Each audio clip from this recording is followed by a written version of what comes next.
Hey guys, my name is Tana and welcome to my channel. I'm today working on my Fort Everest, as you can see over here.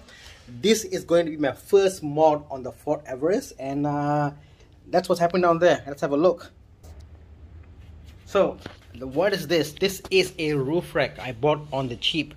This roof rack, which might cost like 700 to 1,000 ringgit brand new, I bought it on Carousel for just 300 ringgit. Yes, 300 ringgit for a roof rack. But it's used obviously, and there were some issues with the nuts being rusted. I put some WD-40 overnight and got the bolts undone. Some of them broke off because these were the clips, but the nut came out. This is how it should be, and this is how it ended up. So I need to modify a little.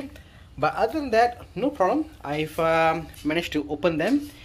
They come with these bars over here. These bars will actually go across the Everest, and once I mount them, I will have a roof rack. So let's have a look how I put this over there. Let's go.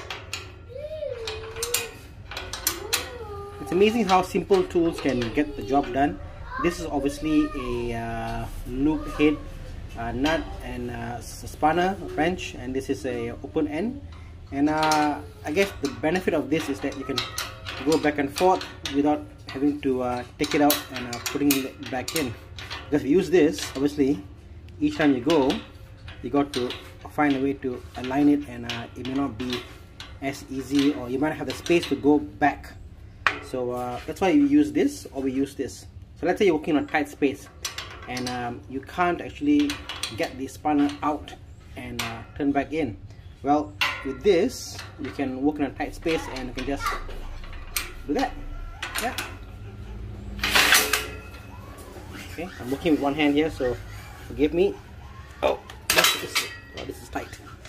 Yeah, working with one hand with the phone is not easy, but you guys get the idea. Okay, now so let us. So I'm just finishing up bolting up.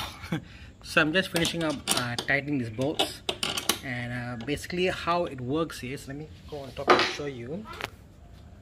Yep. So there's a clamp here, and oops, sorry. Yep, it's a clamp there. So now I've got a side beam which goes all the way across.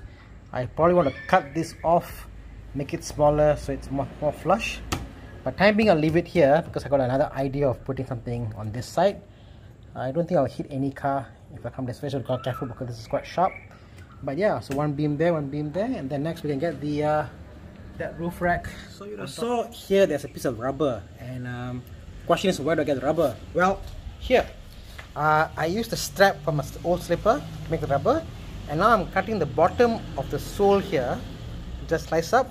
And this would basically be the rubber piece that goes around this, just to give it a bit more grip and not to gouge into the metal. So yeah, that's my piece, and it came from a old slipper that I had lying around. And here is the finished product. It's a bit raining now, but as you can see, I do this by myself, and as you can see, there is a bar going across this way and there. And it's securely mounted. You know, it's quite strong and sturdy. As you can see, if I were to shake this, there's zero play. There is a bit of a overhang in this aluminum action over here, which I'm going to use for some mods in the future. Probably an awning on this side, and on this side maybe a water reservoir. So yeah, first mod, couldn't be happier.